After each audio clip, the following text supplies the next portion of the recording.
창세기 2장 18절에서 25절까지입니다. 여호와 하나님이 가라사대 사람이 독주하는 것이 좋지 못하니 내가 그를 위하여 돕는 배필을 지으리라 하시니라. 여호와 하나님이 흙으로 각종 들짐승과 공중의 각종 새를 지으시고 아담이 어떻게 이름을 짓나 보시려고 그것들을 그에게로 이끌어 이르시니 아담이 각 생물을 일컫는 바가 곧 그 이름이라. 아담이 모든 육축과 공중의 새와 들의 모든 짐승에게 이름을 주니라. 아담이 돕는 배필이 없으므로 여호와 하나님이 아담을 깊이 잠들게 하시니 잠들매 그가 그 갈빗대 하나를 취하고 살로 대신 채우시고 여호와 하나님이 아담에게 취하신 그 갈빗대로 여자를 만드시고 그를 아담에게로 이끌어 오시니 아담이 가로되 이는 내 뼈 중에 뼈요 살 중에 살이라. 이것을 남자에게서 취하였은즉 여자라 칭하리라 하니라. 이러므로 남자가 부모를 떠나 그 아내와 연합하여 둘이 한 몸을 이룰지로다. 아담과 그 아내 두 사람이 벌거벗었으나 부끄러워 아니하니라. 아멘. 할렐루야. 오늘은 건강한 가정의 원리와 기준, 이렇게 제목을 잡았습니다. 가정의 달을 맞이해서 가정에 대한 메시지를 전하고 있습니다. 5월달 가정의 달을 맞이해서 첫 주에는 성경적인 가정관을 생각해 보았습니다. 둘째 주일은 기독교의 부모 공경, 그래서 자녀들이 부모님에 대해서 어떻게 해야 축복이 되고 또 하나님의 뜻을 이루는 자녀들인가에 대해서 말씀을 드렸습니다. 그리고 지난주는 부모님들에 대한 말씀을 드렸어요. 부모님들의 삶이 자녀들의 축복과 불행의 통로가 된다, 이렇게 말씀을 드렸어요. 부모님들이 어떻게 신앙생활을 하고 있느냐, 그것은 자기에게만 관계된 것이 아니고 자녀들과 직결된다 하는 말씀을 드렸습니다. 오늘은 가정의 달 마지막으로 건강한 가정의 원리와 기준이라고 하는 말씀으로 성경적 부부관에 대해서 말씀을 드리려고 합니다. 인간의 일생을 보면은 두 관계 속에서 살아갑니다. 이 두 관계만 성공하면 하나님의 축복을 받게 되고 또 인생을 성공하게 됩니다. 이 두 관계, 첫째는 부모와 자식의 관계로 살아갑니다. 부모와 자식의 관계, 하나님이 말씀하신 그 말씀대로 되어질 때에 인생은 성공되고 또 축복된 인생이 됩니다. 또 다른 관계는 남자와 여자가 결혼해서 맺는 부부관계, 이 부부관계로 인생을 마칩니다. 결혼하기 전까지는 부모님과 함께 살면서 부모님의 보호를 받으면서 살아가는 인생이죠. 그래서 부모님의 슬하에서 보호를 받고 살아갈 때는 부모님께 순종하고 공경하면서 살아가야 됩니다. 그래서 하나님의 축복을 받습니다. 부모님과 자기와의 생각의 차이가 있다 할지라도 부모님께 순종합니다. 부모님이 나보다 더 학교를 많이 못 다니고 배우지 못했어도 부모님의 말씀에 순종하는 거예요. 내 생각과 달라도 순종하는 거예요. 그러면 하나님이 복을 주시는 거예요. 그 부모님에게서 부족한 것, 혹시 부모님 때문에 내가 손해봤다 할지라도 하나님은 그보다 더 많이 보상해 주십니다. 부모를 순종했기 때문에. 여러분, 이것이 부모님과의 관계 속에서 결혼하기 전까지의 삶이죠. 결혼하기 전까지는 부모의 슬하에서 순종하며 공경하며 살아가는 거예요. 이것이 축복의 통로입니다. 이제 성년이 되고 짝을 만나서 결혼하게 되면 그 다음부터는 다른 관계예요. 부부관계. 이 부부 관계 속에서 살아갑니다. 부부 관계로 일생을 마치게 되는 거죠. 부부로 살아가는데 많은 어려움이 있어요. 지금까지 자라온 환경도 다르고 성격도 다르고 기질도 다른 그런 사람들이 하나로 만들어져 가는 그러한 삶을 살 때에 참 많은 어려움이 있습니다. 부부가 만날 때 성숙한 사람들이 만나는 게 아니에요. 만나서 성숙해 되어져 가는 거죠. 만나서 어른이 되어 가는 것입니다. 그래서 부부 관계로 살아가는 것 참 어렵습니다. 오히려 부모님 밑에서 부모님께 순종하면서 살아가는 것이 훨씬 복이 많습니다. 훨씬 좋습니다. 제가 어느 곳에 가서 강의를 하는 곳에 한 자매가 그래요. 처녀 때는 그렇게 큰 어려움과 고통이 없었는데 결혼해서 살아가는데 너무너무 어렵고 힘든 일들이 많더라는 거예요. 여러분, 부모님 밑에서 살아갈 때가 가장 편안한 때. 이제 부부로 살아가는 것 너무너무 힘들어요. 옛날에 그 생각하면 더 힘든 거예요. 결혼 생활 만만치 않습니다. 부부 생활 만만치 않습니다. 오늘 가정의 붕괴와 해체되는 그런 위기 속에 살아가는 가정들이 참 많습니다. 여러분, 이것은 사회적인 불행이고 또 국가적인 불행입니다.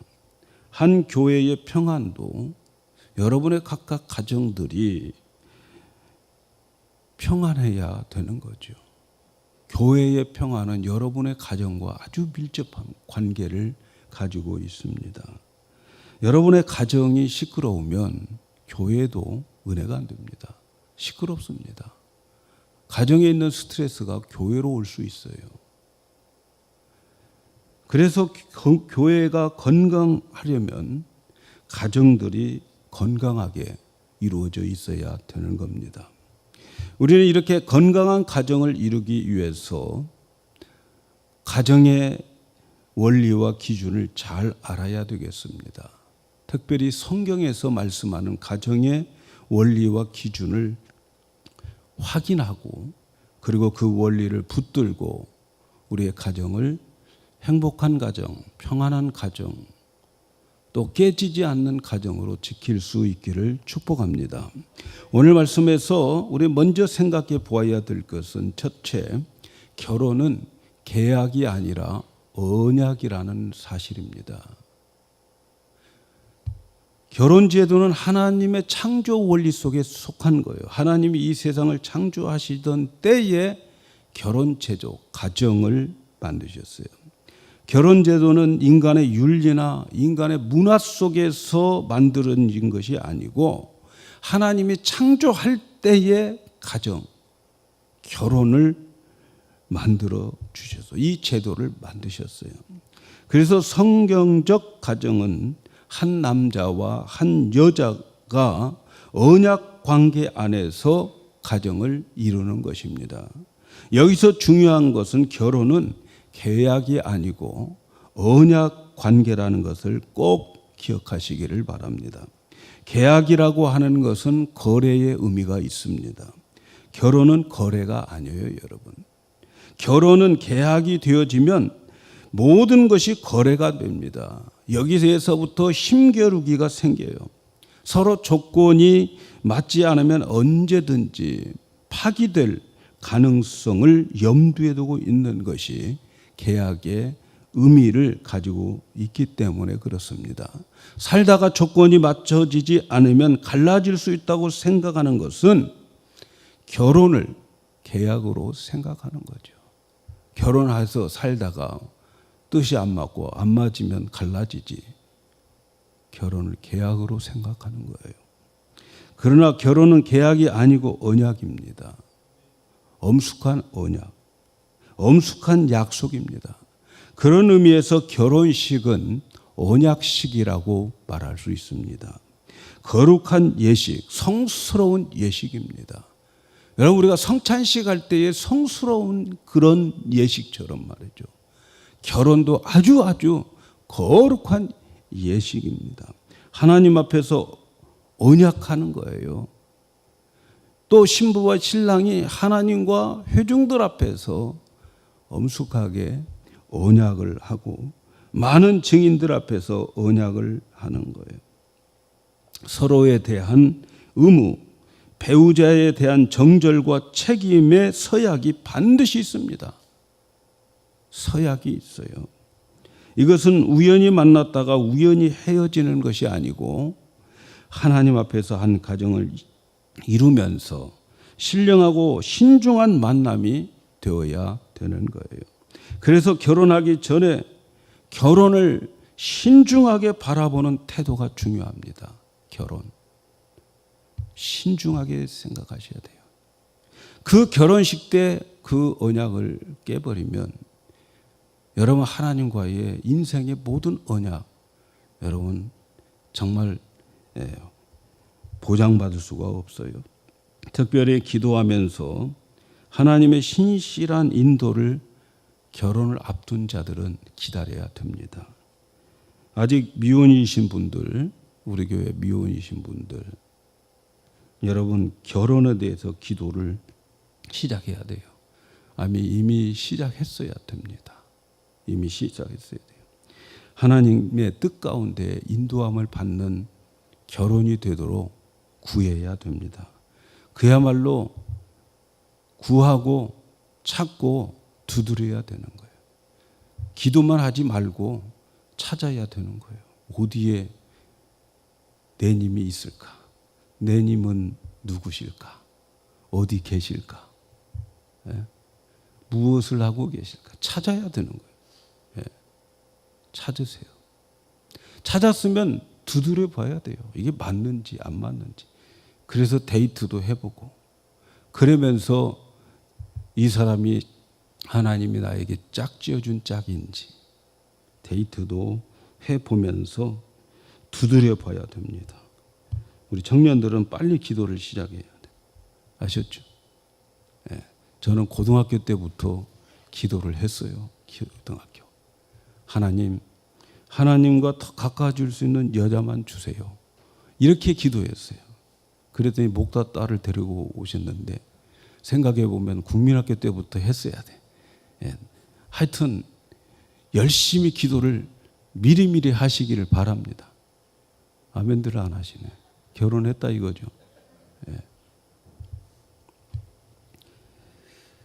결혼은 우연히 만난 것이 아니기 때문에 이런 구체적인 기도를 많이 하셔야 돼요, 여러분. 구체적인 기도. 전에 우리 교회에 있는 어떤 자매는 자기는 25가지를 놓고 기도했다나. 그런데 남자를 데리고 왔는데 다 기도 응답에 맞는 사람 데리고 왔다고 그래요. 그래서 좋아하면서 결혼을 했어요. 애들도 많이 낳고 잘 살고 있을 줄로 믿습니다. 구체적으로 기도하세요. 구체적으로. 그래서 남자와 여자가 만나 부부가 되고 가정을 이루면 이제 그 언약을 위해서 서로 헌신하고 희생해야 됩니다. 언약을 위해서 희생, 헌신이 필요해요. 부부는 헌신과 희생이 없으면 하나님의 축복을 받지 못합니다. 하나님의 축복된 사람으로 만들어지지 않아요. 가정이 파탄이 나고 부부가 서로 갈라지는 것은 서로 헌신과 희생하지 않고 서로 이용만 하려고 했기 때문에 그래요. 이용가치 없으면 헤어지는 거죠. 계약했으니까. 계약이라고 생각하는 거죠. 헌신하고 희생하면서 사랑하는 것이 부부입니다. 이 사랑이 바로 예수님이 우리를 위해서 하신 사랑이에요. 이 예수님의 사랑을 실천하면서 예수님처럼 거룩하고 흠없는 아들로 챙겨지게 하는 것이 결혼이라 이렇게 말씀을 드렸잖아요, 여러분. 꼭 기억하시기를 바랍니다. 결혼은 계약이 아니고 언약입니다. 둘이 아니라 하나입니다. 한 몸으로 살아가는 거죠. 이것을 꼭 잊지 마시기를 바랍니다. 두 번째 생각을 해 보아야 될 것은 부부 관계의 중요성입니다. 가정이 안정되고 복된 가정이 되려면 무엇보다도 부부 관계 중요합니다. 이 부부의 원리는 창조 원리 안에 정립되어 있습니다. 가정에서 제일 중요한 것은 여러분 부부 관계라고 하는 것을 잊지 마십시오. 이것이 가장 기본입니다. 현대인들의 문제에서 가정에서 부부 관계가 흔들리고 있습니다. 오늘 말씀에 보면은 결혼에 대해서 이렇게 말씀합니다. 남자가 부모를 떠나 둘이 한 몸을 이룰지어다. 성경의 원리를 보면 남자가 그 부모를 떠나는 거예요. 그 여자가 부모를 떠나는 게 아니고 남자가 부모를 떠납니다. 이것이 결혼이에요. 결혼한 남자가 부모를 온전히 떠나지 않으면 부부가 될 수가 없어요. 오늘날 많은 부부의 갈등, 신혼부부의 갈등들이 뭡니까? 온전히 부모를 떠나지 않고 계속해서 마마보이 되고 있는 거죠. 그 가정의 문제가 되는 거죠. 오늘날 마마보이들이 너무 많아요. 결혼은 온전히 부모를 떠나는 겁니다. 완전히 부모를 떠나야 하고 부모를 온전히 떠나지 않으면 하나가 될 수가 없어요. 완전히 부모로부터 떠나야 되고 그리고 부모는 또 아들을 떠내 보내 주어서 부부가 온전히 하나가 되도록 해 주어야 됩니다. 물론 부모와 자녀의 관계는 유지되어야 됩니다. 그러나 부모의 그 관계 속에서 끊어지지 않으면 부부의 관계가 되지 않습니다. 그래서 부모님들이 생각해야 될 거, 먼저 부부의 관계에 더 우선할 수 있는 것 아무것도 없다는 것을 아셔야 됩니다. 여러분, 가정에서 부부 관계가 최고입니다. 여러분, 부부 관계가 깨어지면 아무것도 안 되는 거예요. 성경은 남자가 그 부모에게 온전히 떠나 부부 관계에 우선을 두라 이렇게 말씀합니다. 저는 아직 자녀들을 결혼을 안 시켰습니다. 그러나 저는 결혼식을 이제 올리게 되고 결혼할 자녀들에게 꼭 해줘야 할 말이 있다고 저는 다짐하면서 저는 결혼할 자녀들을 이제 짝을 데리고 오고 결혼식을 하게 되기 전에 저는 꼭 자녀들에게 이렇게 말해주고 싶어요. 너희들 이제 결혼식을 하게 되면 우리를 위해서 살지 말라. 엄마 아빠를 위해서 살지 말고 너희의 자신들을 위해서 살라고. 우리 때문에 싸우는 일이 없기를 바란다. 부모님 잘해 주려고 하다가 너희들의 부부의 문제에 흠이 생기고 갈등이 생기면 절대로 안 된다. 이제부터는 부모를 잃어버리고 너희들의 행복을 위해서 너희의 부부관계를 잘 이루어가면서 지키면서 온 힘을 다해다오. 우리 때문에 부모 때문에 손해보지 않도록 너희 부부관계에 손해보지 않도록 명심해라. 저는 꼭 그 말을 해주려고 합니다. 결혼하면 이제 내 마음속에 너희를 떠내보는 거예요. 저는 아직도 우리 자녀들을 내 마음속에 떠내보낸다는 생각을 안 해봤어요. 그러나 결혼을 하게 되면 전 지금부터 그 마음을 단련합니다. 지금부터 결혼하면 꼭 너희 부부들을 위해서 행복해라, 살아가라. 그렇게 저는 꼭 말해주려고 다짐을 하고 있습니다. 여러분, 가정의 핵심은 부부입니다. 오늘날 한국 가정의 문제는 부부 관계보다는 자녀들에게 집중되어 있기 때문에 문제가 많고요. 예? 부부 관계보다는 집에서 키우는 강아지에 더 관심을 많이 갖고 있어요. 농담일 줄 알지만 예. 개를 붙잡고 있으면 이사 갈 때 버림받지 않는다는 거예요. 예. 개는 꼭 찾으니까. 그때의 남편도 같이 찾아서 데리고 가니까. 예? 오늘날 한국 가정의 문제, 여러분 심각합니다. 자식을 위해서 부부 관계가 희생되어지는 것 관계로 성경적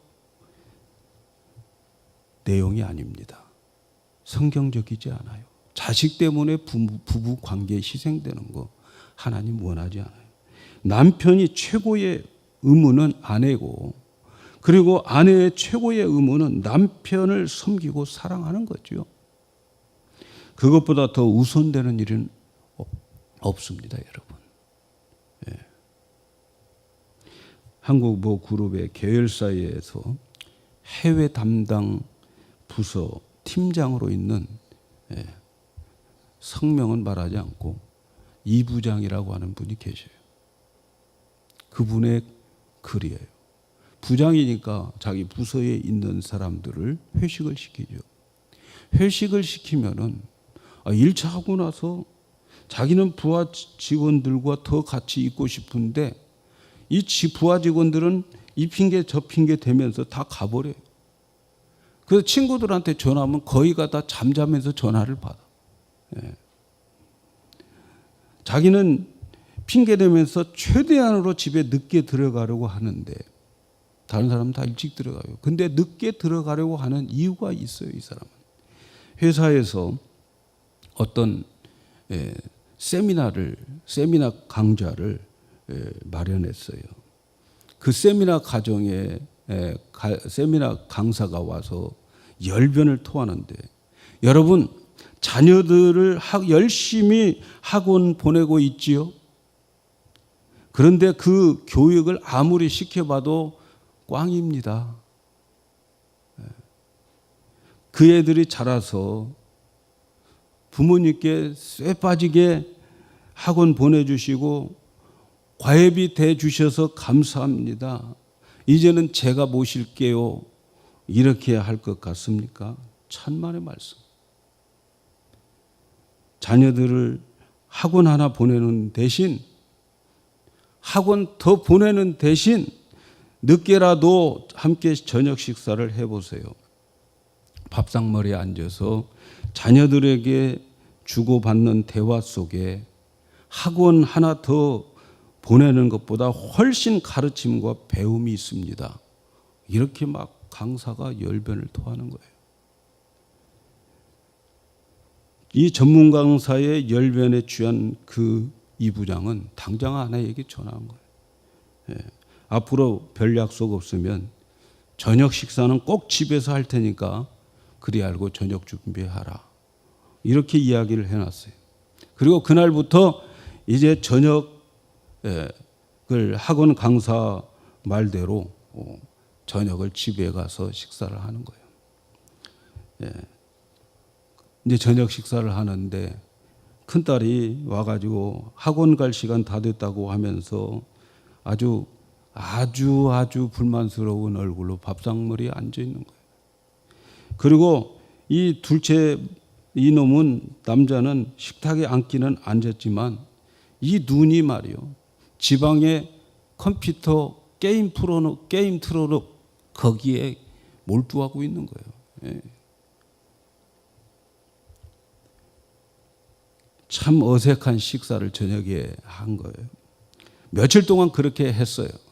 며칠 동안 그렇게 하는데 어느 날 소파에 앉아 있는데 이 막내 아들 창석이라고 하는 놈이 이 어머니에게, 어머니 뒤에서 말하는 소리가 들려요.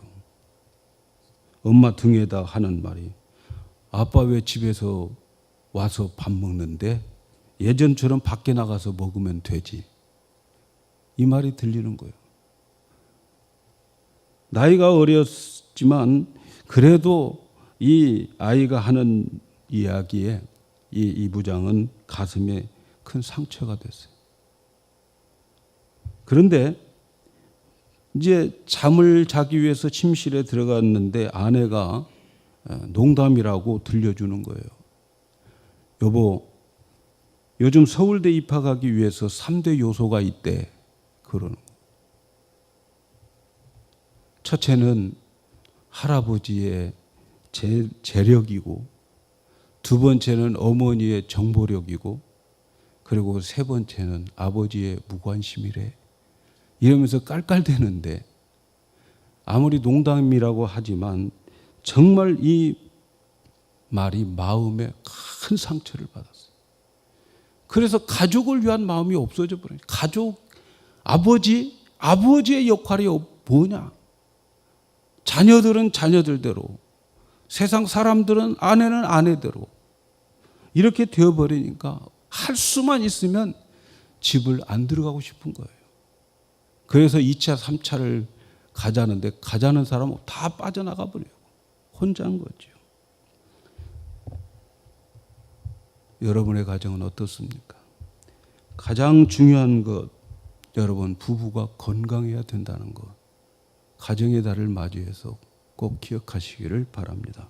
부부관계는 부모와의 관계, 자식과의 관계보다 우선적이고 더 앞선 것이고 최고로 지켜져야 될 것임을 성경은 말씀하고 있습니다. 성경의 원리입니다. 명심하시기를 바랍니다. 자식들을 위해서 부부 관계 훼손되지 않기를 바라겠습니다. 네. 아멘들 안 하시네. 네. 심각합니다, 여러분. 부부 관계가 최고입니다, 여러분. 세 번째, 가정에 정하신 하나님의 질서가 있습니다. 가정이 바로 세워지기 위해서는 무엇보다도 하나님이 정하신 질서 안에 있어야 합니다. 남자와 여자의 위치를 바로 확신하는 거예요. 우리가 오늘 읽은 말씀 18절 보니까 여호와께서 하나님이 가라사대 사람의 독초하는 것이 좋지 못하니 내가 그를 위하여 돕는 배필을 지으리라 하시고 아담이 돕는 배필이 없으므로 여호와 하나님이 아담에게 주하신 그 갈빗대로 여자를 만드시고 그를 아담에게 이끌어 오시니. 여러분, 이 말씀을 보면 남자를 위하여 여자를 만들었어요. 그리고 남자에게서 여자를 만들었어요. 여러분, 이것은 우열을 가리는 말이 아니고 남자 여자를 다르게 지었다는 말씀입니다. 에베소서에서는 부부의 관계를 교회와 그리스도의 관계로 소개하고 있어요. 그래서 아내에게 남편에게 복종을 요구하고 남편에게 사랑을 요구하는 거예요. 남편에게 복종하라고 하는 말은 남편의 권위를 인정하라는 거예요.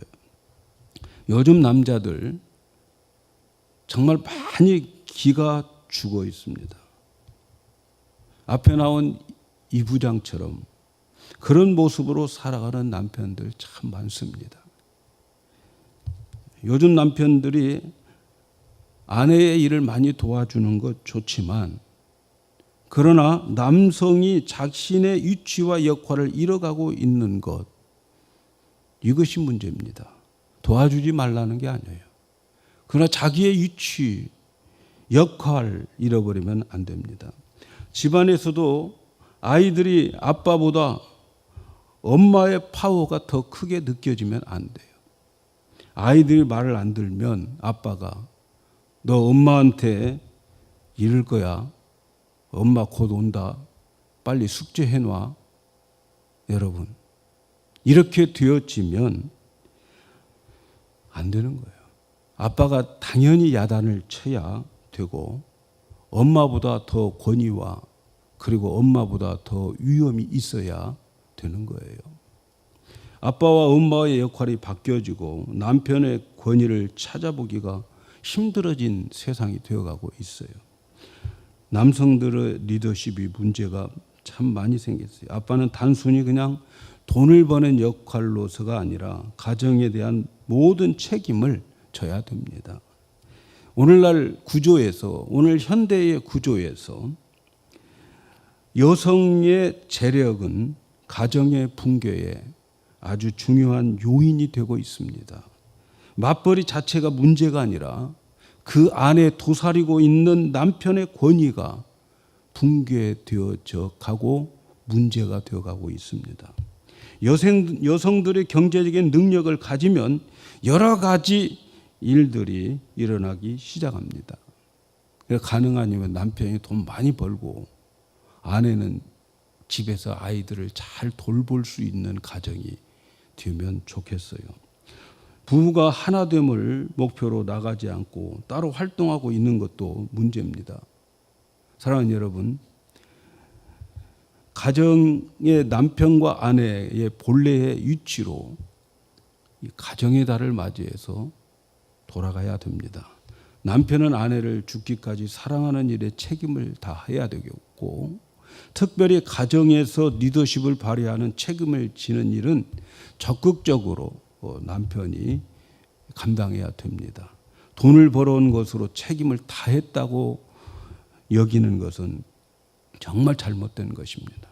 영적으로 가정의 모든 것을 책임지는 희생의 리더십을 발휘할 때에 가정이 건강합니다. 그리고 아내는 남편에게 복종하는 태도를 통해서 남편의 권위를 세워주고, 남편은 가정 안에서 모든 것을 책임지는 희생의 리더십을 발휘할 수 있어야 됩니다. 이것이 하나님이 남자와 여자를 만들고 가정을 세운 목적입니다. 하나님이 정하신 가정의 질서, 여러분 찾으시기를 바랍니다. 마지막 네 번째, 둘이 하나가 된다라는 말씀이에요. 부부는 둘이 하나가 되는 것, 참으로 신비합니다. 24절에 보니까 이러므로 남자가 부모를 떠나 그 아내와 연합하여 둘이 한 몸을 이룰진다. 부부하면 생각나는 식물이 있어요. 여러분, 부부하면 생각나는 게 뭡니까?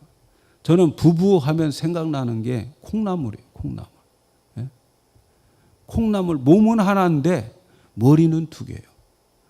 꼭 부부의 모습이 그렇다라는 생각이 듭니다. 여러분의 가정은 어떻습니까? 남자가 부모를 떠나 아내와 연합하여 콩나물과 같이 한 몸에서 두 머리가 있는 것이 부부. 부부는 둘이 아니라 하나입니다. 참 신비한 거죠. 특히 그 둘이 하나가 되면 하나님에 의해서 하나가 되어지는 거예요. 여러분, 결혼 우스운 게 아니에요. 그동안 어떻게 살았던 간에 결혼식하고 하나님 앞에서 서약하고 나면 그 모든 짝은, 그 짝은 하나님이 그렇게 해주셨다고 믿으셔야 됩니다. 여러분, 하나님이 해주신 거예요. 아담에게 하와를 데리고 중매한 분이 하나님이고 그들을 주례한 분도 하나님이에요. 하나님이 짝지어줬다는 거예요. 이것을 믿으셔야 됩니다. 하나님의 섭리 속에 부부가 하나 되었어요. 하나가 되었다고 하는 것은 공동의 운명을 가지고 있다는 거예요. 결혼한 이유는 어떤 경우도 나누어서 평가하는 일이 없습니다. 결혼한 이후부터는 한 몸이에요. 그래서 하나로 평가되는 거예요. 아내는 괜찮은 사람인데 남편이 문제가 많다 하는 거 없습니다, 여러분. 문제가 많으면 같이 문제가 있는 거예요. 아내의 연약함은 남편의 연약함이고 남편의 아픔과 실패는 아내의 아픔과 실패입니다. 나는 괜찮은데 저 인간이 내 수준을 낮추게 만들었다고 생각하는 건 너무너무 잘못된 생각입니다.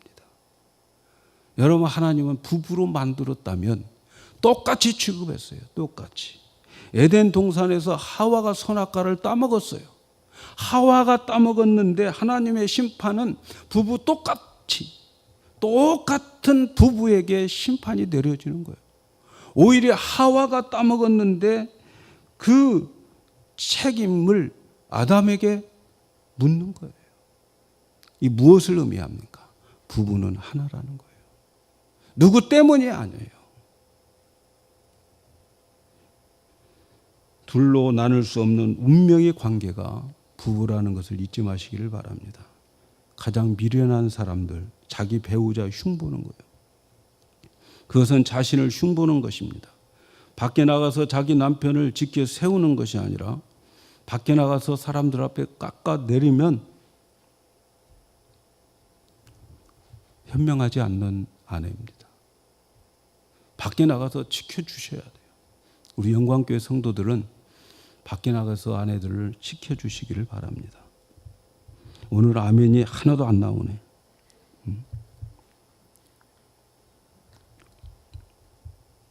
남편과 아내는 한 몸으로 공동 운명으로 평가되고 있음을 잊지 마시기를 바랍니다. 그리고 성경은 둘이 하나 된 것을 나눌 수 없다고 그래요. 부부는 나눌 수 없다. 하나님이 짝지어 준 것을 나눌 수 없다. 오늘 함부로 막 나누죠. 여러분, 이혼은 나누는 것이 아니고 찢어지는 거예요. 그래서 아픈 거예요. 찢어지면 아픈 거죠. 성경은 둘이 하나가 될 수 있는 그 나눔을 나눌 수 있는 것은 딱 한 가지예요. 음행이라는 거예요. 음행. 왜 그렇습니까? 음행은 부부가 하나됨을 깨는 범죄이기 때문에 그래요. 그래서 다른 곳에서 즐거움을 찾으면 안 되는 거죠. 사랑하는 여러분, 가정의 달을 보내면서 저는 우리 영광교회 가정들이 정말 건강한 가정이 되기를 축복합니다. 건강한 가정이 되십시오. 오늘 말씀을 여러 번 들으시고 5월 달에 들려주신 말씀들을 여러 번 들으시고 축복받는 가정이 되시고 부모들은 자녀들에게 축복의 통로가 되시고 하나님이 세워주는 가정을 우리가 말씀으로 성경의 원리로 지켜서 그래서 우리가 하나님께서 주시는 그 복의 통로가 우리 가정이 되고 건강한 가정, 건강한 교회, 건강한 사회, 건강한 나라가 되는 그런 축복이 있기를 주의 이름으로 축복합니다.